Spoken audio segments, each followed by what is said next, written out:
नमस्कार। स्वागत है आपका इंडिया गेट टीवी पर। मैं हूं अजय सेतिया। मित्रों, शायद आपने भी नोट किया होगा, मल्लिकार्जुन खड़गे के कांग्रेस अध्यक्ष बनने के बाद विपक्षी एकता की संभावनाएं बढ़ गई हैं। जो राजनीतिक दल राहुल गांधी को पसंद नहीं करते, वे भी अब मल्लिकार्जुन खड़गे की बुलाई बैठकों में आ रहे हैं।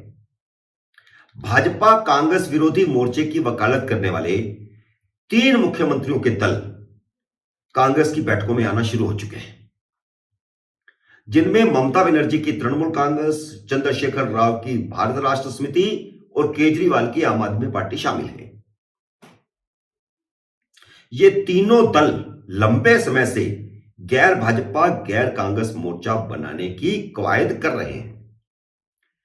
इन तीनों दलों को राहुल गांधी का नेतृत्व कतई मंजूर नहीं है और हैरानी यह है कि राहुल गांधी के मुद्दे पर ही ये तीनों दल मल्लिकार्जुन खड़गे की बुलाई बैठकों में आ रहे हैं।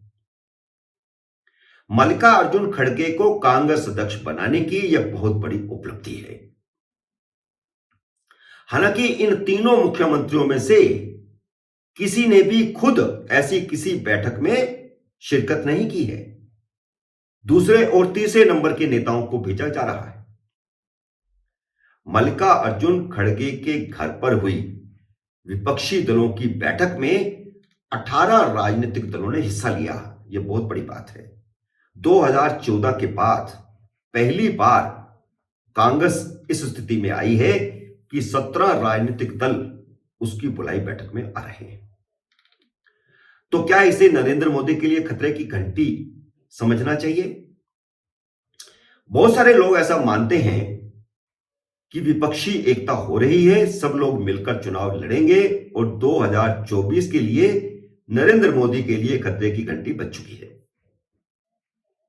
लेकिन मुझे हैदर अली आतिश का एक शेर याद आता है, बड़ा शोर सुनते थे पहलू में दिल का, जो चीरा तो एक कतराए खून ना निकला। कहने को 18 राजनीतिक दलों ने शिरकत की, लेकिन इन सारे राजनीतिक दलों की लोकसभा में हैसियत सिर्फ 144 सीटों की है।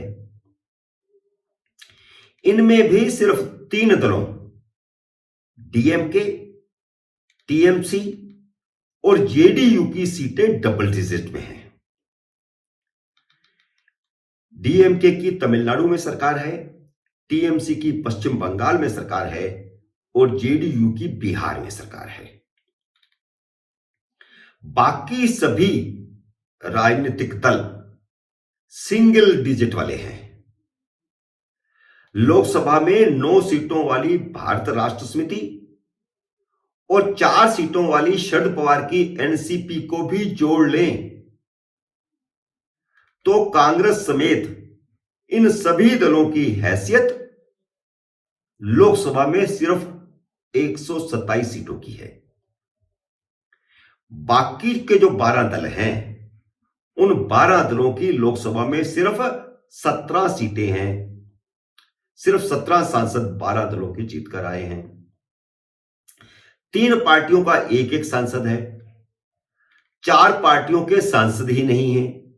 इसलिए मैंने आपको वह शेर सुनाया कि बड़ा शोर सुनते थे पहलू में दिल का, जो चीरा तो एक कतराए खून ना निकला। रिकॉर्ड के लिए इन सारे राजनीतिक दलों की लोकसभा में हैसियत को देख लें।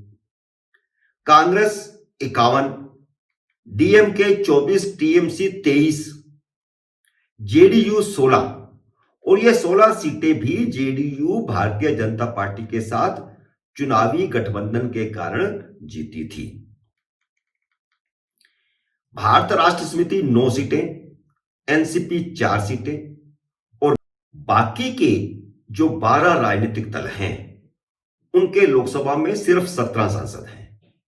National conference 3, एआईयूएमएल 3, Samajwadi party 3, CPM 3, CPI 2, RSP 1, VCK 1, Jharkhand Mukti Morcha 1, आम आदमी party 0, MDMK 0, Kerala Congress 0, RJD 0। जो 18 राजनीतिक दल शामिल हुए बैठक में, उनमें से 4 दलों की लोकसभा में एक भी सीट नहीं है। अब सुनिए वे बड़ी पार्टियां जो भारतीय जनता पार्टी के साथ नहीं हैं, लेकिन कांग्रेस के मोर्चे में भी शामिल नहीं हो रही हैं। सबसे पहले लोकसभा में 22 सीटों वाली वाईएसआर कांग्रेस, जिसका आंध्र प्रदेश में शासन है। 12 सीटों वाला बीजू जनता दल, जिसकी उड़ीसा में सरकार है।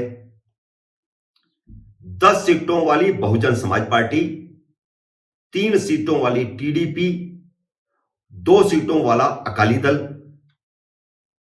जहां तक शिवसेना का सवाल है, तो शिवसेना के 19 में से 15 सांसद वापस भारतीय जनता पार्टी के साथ जा चुके हैं।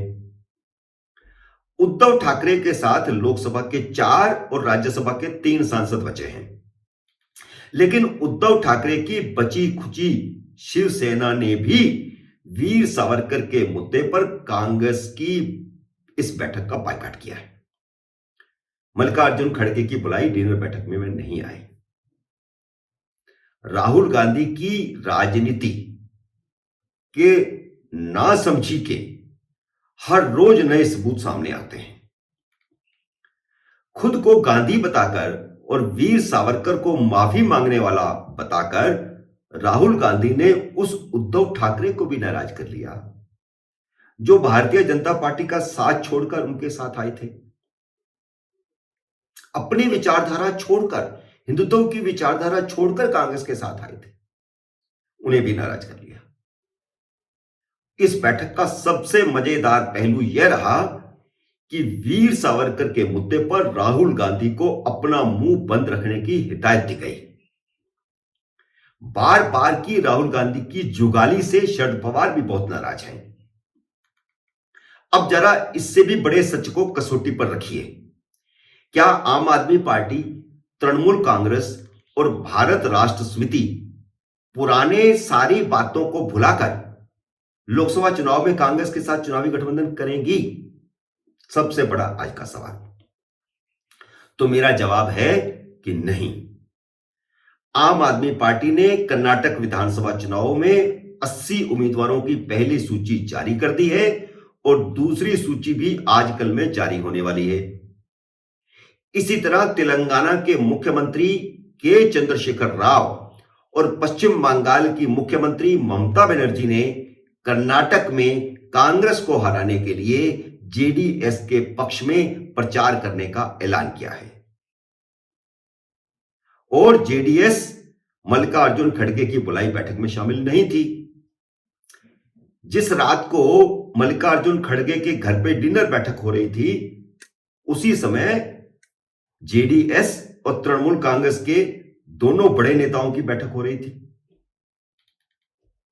मल्लिकार्जुन खड़गे की बैठक में आम आदमी पार्टी, तृणमूल कांग्रेस और भारत राष्ट्र समिति के नेताओं ने बाद में स्पष्ट किया है कि इस मीटिंग का मकसद कांग्रेस के लिए एक मुद्दा आधारित समर्थन था, यानी राहुल गांधी की बर्खास्तगी। इसे 2024 के आम चुनावों के संदर्भ में पढ़ा जाने वाला इशारा कतई नहीं समझना चाहिए। ये साफ साफ शब्दों में बाद में कहा गया। तृणमूल के जवाहर सरकार ने कहा कि सभी दलों और नेताओं पर समन्वित और लोकतांत्रिक हमलों के खिलाफ यह विपक्ष की एकता थी। इसका चुनावी विपक्षी एकता से कुछ लेना देना नहीं है। आम आदमी पार्टी तो राजस्थान, मध्य प्रदेश और छत्तीसगढ़ में भी कांग्रेस की जड़ों में मट्ठा डालने की रणनीति बना रही है। तो क्या समझे? विपक्षी एकता टाइम टाइम फिस। मित्रों, उम्मीद है मेरा यह विश्लेषण आपको पसंद आया होगा। इसे लाइक करिए, शेयर कीजिए और अगर आपने मेरे YouTube चैनल को अब तक सब्सक्राइब नहीं किया तो कृपया सब्सक्राइब कीजिए और घंटी का बटन भी दबाइए, ताकि जैसे ही मेरा नया वीडियो आए आपको सूचना आए। मेरे नए वीडियो का करिए इंतजार। तब तक नमस्कार।